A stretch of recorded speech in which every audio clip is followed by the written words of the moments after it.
Saying that you don't mind surveillance because you have nothing to hide is like saying you don't believe in freedom of speech because you have nothing to say.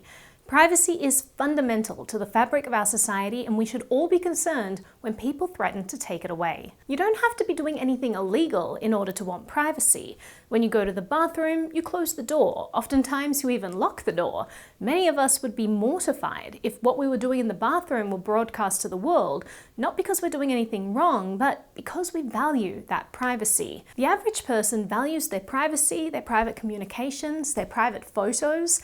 When asked by John Oliver whether they'd be okay with the government looking at their private photos, people said, absolutely no way. The government should not be able to look at dick pictures. If the government was looking at a picture of Gordon's penis, I definitely feel it would be an invasion of my privacy.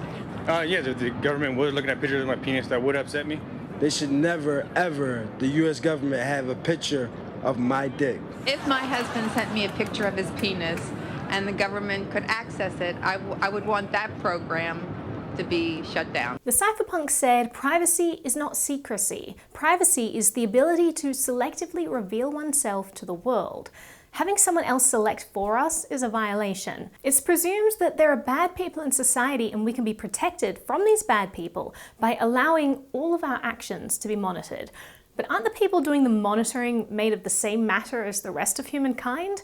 Shouldn't we presume that there will be bad people amongst them also? There's a tremendous amount of harm that can be done when individuals or governments have access to all of our communications, data, actions. That's why encryption exists in the first place, to protect us. But officials say that they should have access to everything. Nothing should be out of their reach. As Bastiat once said, these people must have received from heaven intelligence and virtues that place them beyond and above mankind. That must be why we can trust them with our data while hiding it from everyone else. The truth is, there are countless abuses of power by governments. So how do we protect against that? Finding ways to mitigate the power of any select few is essential to creating a balance in society that helps to protect innocent people. Handing over all of our data is a road to totalitarianism where the individual loses their rights. And it's simply not true that law enforcement can't catch the bad guys unless they're able to monitor every private communication. They have access to more data now that they can use to catch criminals than ever before in the history of the world. There are all kinds of people who rely on strong privacy to keep themselves safe. Human rights lawyers, non-profits, NGOs, activists, whistleblowers, journalists. And sometimes it's precisely the government that these people are trying to protect themselves from. You may like who is in power at a given time, but destroy privacy and create a database of everyone's communications and online activities, you're handing over access not just to whoever is in power, but to any person who happens to gain that power in the future. Not to mention anyone who might have the ability to hack that database. Protecting innocent people is of paramount importance. But there are instances where guilty people should also be protected. This is a harder argument to make, but Moxie Marlinspike, CEO of Signal, explores this idea in his essay, We Should All Have Something to Hide. The presumption that everyone should follow the law 100% is based on the premise that this makes a better society. But we also make a better society by abolishing bad laws, which often requires brave people to engage in civil disobedience. Look at Rosa Parks. It was the law that black people had to give up their seat for white people. Rosa refused. She broke the law. But it was by breaking the law that she helped have that law changed. Marijuana is now legal in many states, which has helped countless people deal with seizures, nausea from chemotherapy, anxiety. It wasn't that the law changed and then people started using this as medicine. There was a cultural shift first. Many people engaged in civil disobedience, gradually the perspective of society shifted, and then marijuana laws were changed in many states. But the culture had to shift before the law would. It's pressure from society that usually sparks these changes. In a static society where no one can break the law because everything they do is monitored, how is culture supposed to evolve? If we had a perfectly law-abiding society in the 1700s and froze in place all the things that were culturally accepted at the time, what kind of society would we be living in now? Surveillance of a society creates a chilling effect where people are less likely to fight bad laws in order to create positive change. But it's also not possible to be 100% law-abiding. There are currently too many laws on the books for anyone to count, let alone remember what they all are. And they say that the average person commits 3 felonies a day without even realizing. The New York Bar Association tried to count all the laws that could land someone in jail and gave up because it was too difficult.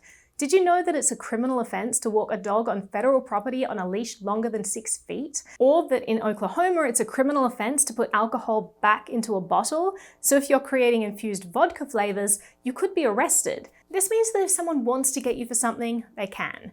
They can target you for voicing a controversial opinion, but put you away for some obscure law that you didn't even know existed. In the current digital surveillance age, everything we do online is monitored and stored forever in a database attached to our identity. This data can be used not just to arrest people, but also to smear their character or blackmail them. Strong encryption is one of the most powerful tools we have for protecting our privacy. End-to-end encryption is particularly important for communication. It allows you to talk safely with people without anyone, even your internet service provider or the platform you're using, to access your communication. Currently, there are 2 bills in Congress in the USA that are trying to make end-to-end encryption illegal.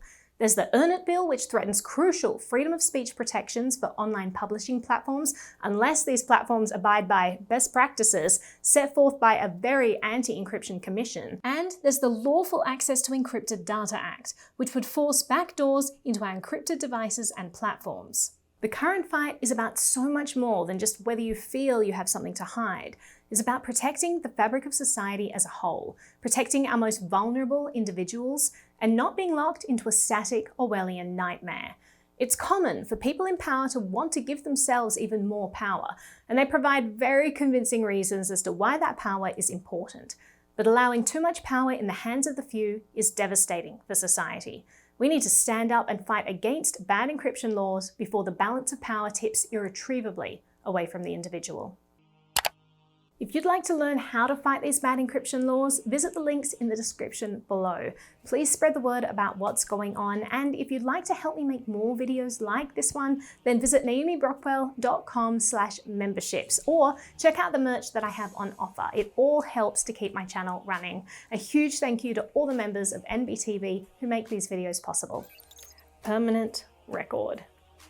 And in case you're wondering, yes, that is the Bitcoin price right now. Told you to snap up a modest position of currency minted from factoring digits. Which of you listen? Which of you listen?